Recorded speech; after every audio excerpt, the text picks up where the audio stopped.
Hey Techno Freaks, Techno Odin here, continuing the character breakdowns for Dissidia Final Fantasy NT.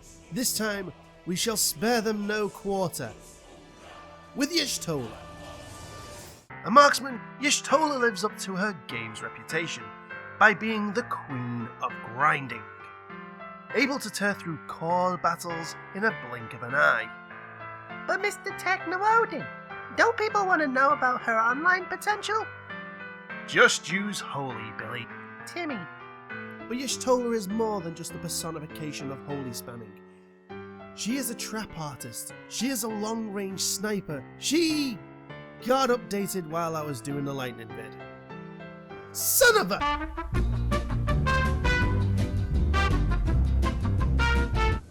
You would do well not to misjudge us.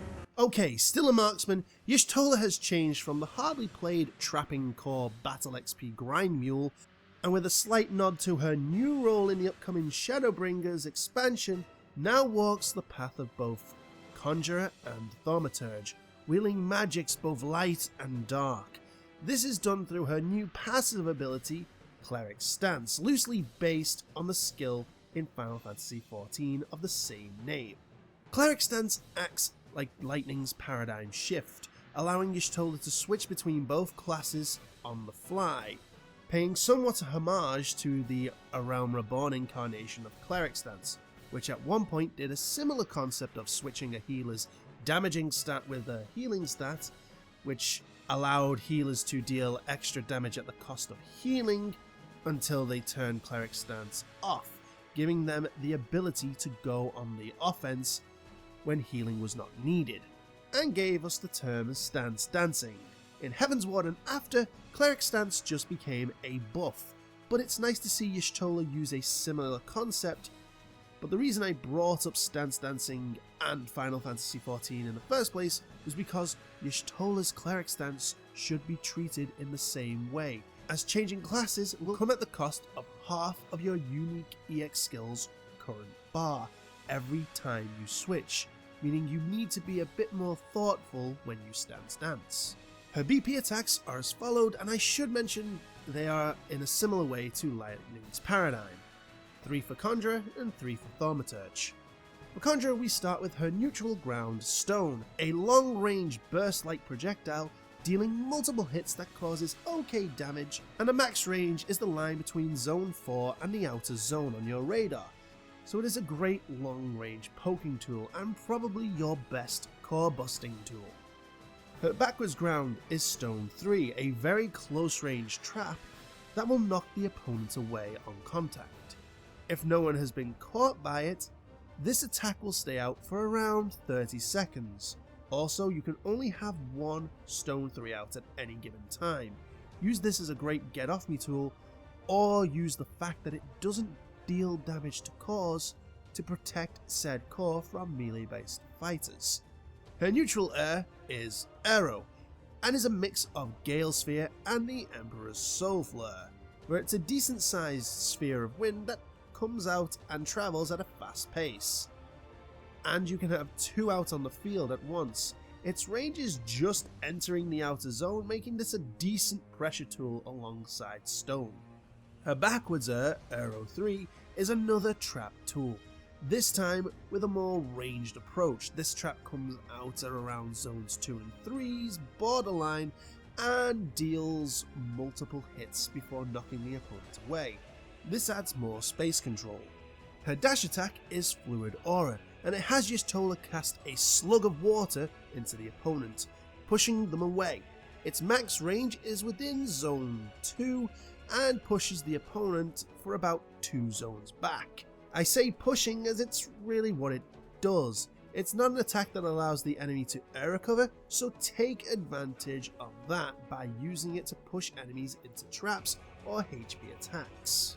Now I do want to mention that while these attacks are great and they add for a real defensive play, SHTOLA is painfully static when she casts them, meaning you are basically a sitting duck. For Thaumaturge, we start with her neutral ground Blizzard 2, a fast-moving projectile that's slightly similar to Shantoto's Freeze, and nothing like its FF14 counterpart, This is also a decent poking tool, with its range being exactly on par with stone, and it's also not a bad get off me tool either, as you can move while casting, which is a trait that all Thaumaturge BP attacks have. Her background is Blizzard 3, a chargeable search-like attack that conjures a giant ice spire that knocks the opponent skywards.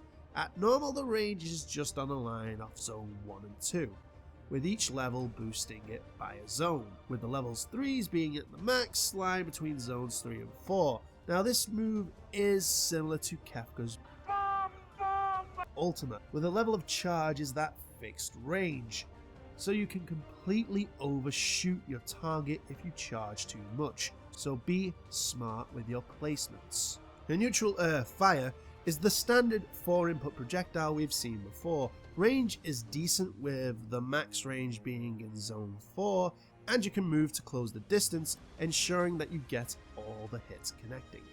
Also, like with most spells of this kind, you can drop the attack on the 3rd hit so they don't get knocked back, making it okay for lockdown, but the tracking is a little iffy.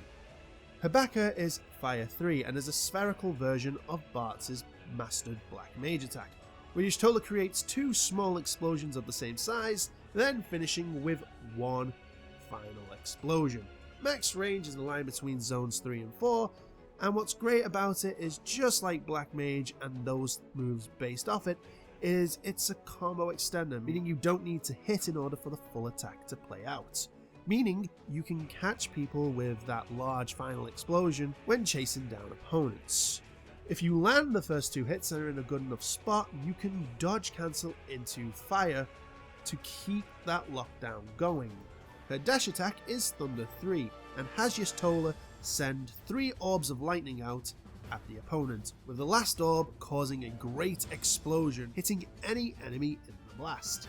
I think this is playing a somewhat homage to the Thundercloud enhancement mixed with Thunder 4, the AoE spell, but I can't be sure. Anyway, it's a good attack for pressure. For HP attacks, we start with Scion's Holy. No, not that one, this one. This is an explosion type HP attack similar to Thorns of Repentance, but without the charge time. Range is bang in the middle of zone 3, and there's nothing much really to say about it. It's got decent speed and is okay for getting multi-in gaps. Her second HP attack, Pulse of Life, not Pulse of Creation, you had one job square, is based off her A Realm Reborn Healer level 3 limit break, now turned White Mage level 3 limit break of the same name. A close quarters AoE attack similar to Ultimecia's Shockwave Pulsar, and basically a reworked version of her previous Holy I mentioned before. Only when this lands, this attack will heal both you and your teammates for a flat 200 HP per use. Somewhat similar to how the healer limit breaks work, more akin to the level 2, as if it was level 3 it'd be reviving those in caps and returning stocks to you. Now that would be OP. Now this 200 HP is not going to multiply by how many you hit. If you get a multi-hit, congrats, you still only get 200 HP, but you've got a happy tea with some breathing room. Her third HP attack is React, and I don't know what this references, as React isn't a spell in Final Fantasy XIV, however it somewhat reminds me of the Astrologian's Earthly Star, only way smaller, and no healing and does multiple hits. It's not Earthly Star, is it? This move is basically an improved version of her old core grinding trump card, Holy Snare, a trap attack that on hit dealt BP damage in an AoE before the HP damage. Like Holy Snare, you can have 2 out at the same time, one on the ground and one on the air. Where this is an improvement is that you can choose the distance you summon the trap, either at close range or to the max distance, being the line of zones 2 and 3 of the radar. Her fourth HP attack is Spiritual Ray, one of her signature and most powerful moves in Final Fantasy XIV. This is a search style HP attack with a max range just inside zone 4, and its startup speed is pretty decent as opposed to its previous incarnation. Now I know I've tried not to bring up too much of a pre-work because hey, past news, but old Spiritual Ray was slow. So slow that your opponent had time to incap a teammate, incap you, run for mayor, kiss a baby, get caught pocketing council funds, go to prison, reform, earn their political status back, make a heartfelt speech about doing the right thing, then finally get hit by Spiritual Ray. Over the top examples for view time aside, this Spiritual Ray is a huge improvement overall. But which one is better? And it's a toughie. Personally, I choose to go with Pulse of Life or React. Pulse of Life is that ultimate keep away tool that not only makes your opponent wary of trying to get in on you, it also heals the entire team if you land it, meaning your team stays in the fight longer. And down point is its activation window, which I feel is quite slow. You see, Holy and Shockwave Pulsar were annoyances because at a certain point the attack would come out regardless of interruption. With Holy, it was when SHTOLA glowed a pinky purple. With Ultimecia, it was a little longer and would only activate when the orb above her head started to form. With Pulse of Life, it feels like the staff has to be fully formed before it's a guarantee, which I guess is really a more thorough way of using it, and most likely all Shockwave HP attacks will likely follow suit. But the HP gain needs to be tweaked. 200 HP is great for hitting one guy, but only 200 HP for a double or a triple is a joke. I'm not saying it should be 200 HP per head in a triple, but it could be. I feel you should get something help. Virian's Blood Weapon HP drain is affected by multi-hits, and that's a fraction of the current HP damage you dealt. That could be up to 1000 per head, so it's a 3k heal versus a max potential 600 heal from SHTOLA? I don't know.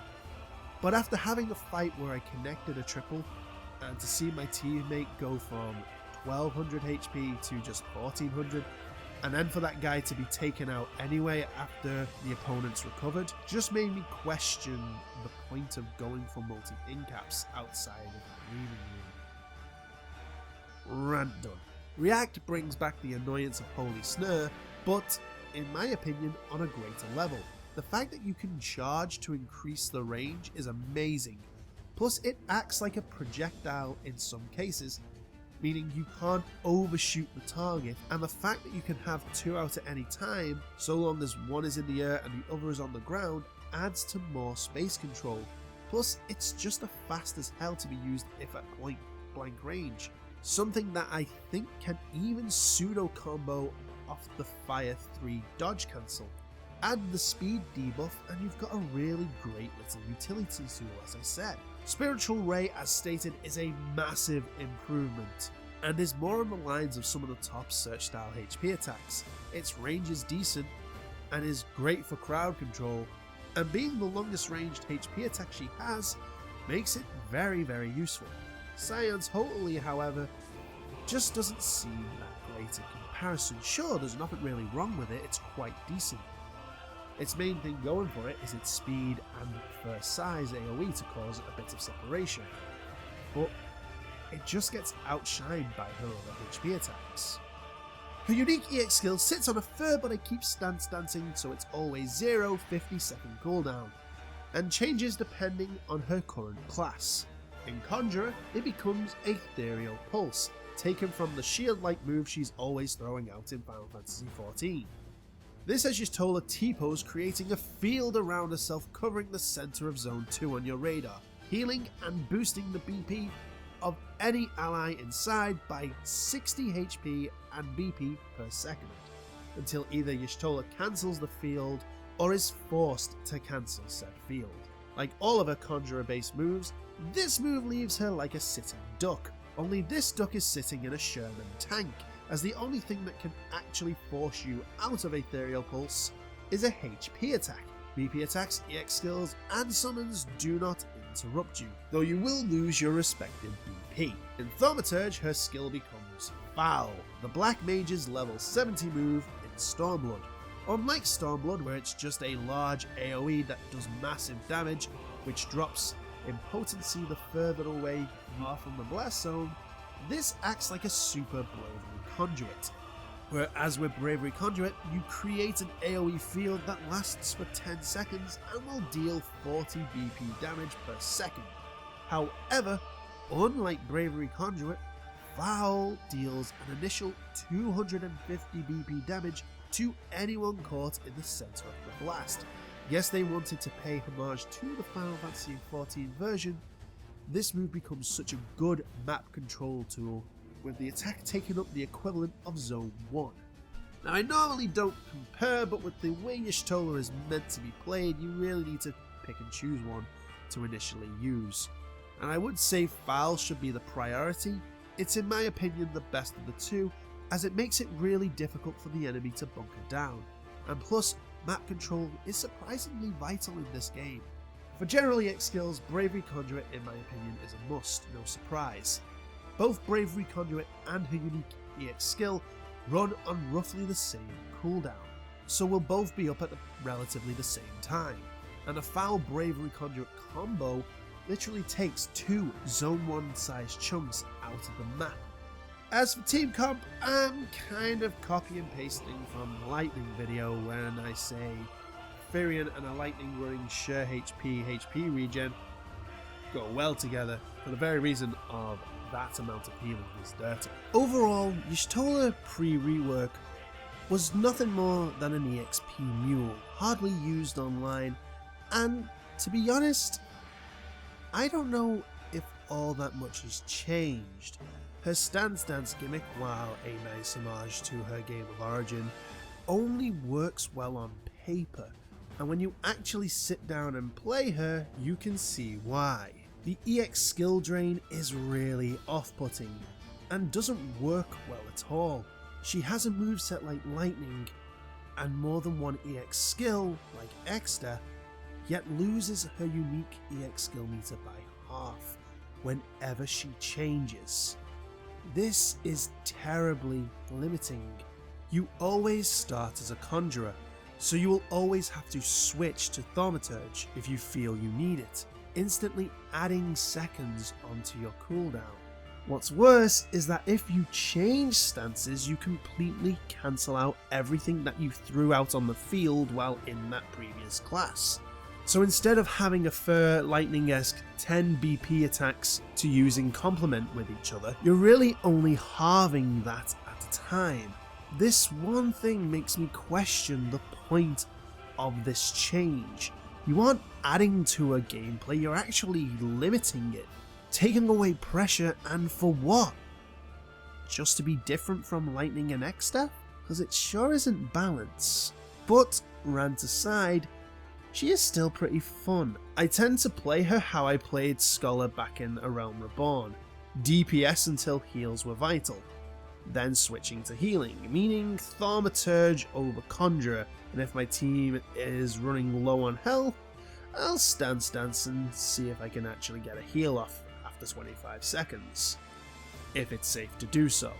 Basically, keep your cool, pick your moments, and you will prove that they were naught but a trifle. I must say, I performed admirably today. Okay, that's it for today's breakdown. Don't forget to subscribe, hit the bell thingy, and share this video. Also, if you have any tips and tricks you found yourself, please share them in the comment section below.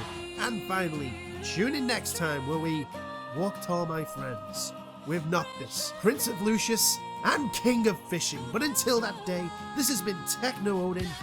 Take care.